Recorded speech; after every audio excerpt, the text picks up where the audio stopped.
Jeg hedder Frederik. Det gør jeg også. Og vi går på markedsføring.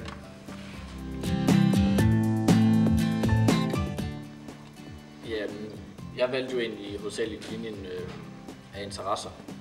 Jeg synes, de fag, vi har, de virker meget interessante. De lyder interessante. Det fandt jeg så ud af efterfølgende, at de også er.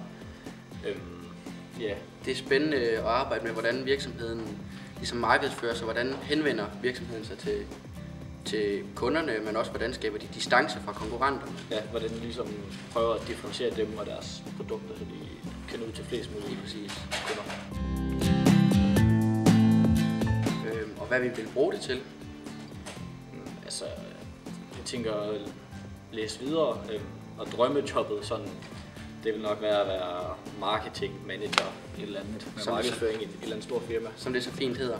Altså arbejde med, hvordan virksomheden, som ligesom vi arbejder med i fagene, ligesom kan skabe kontakt til kunderne og skabe god kundekontakt.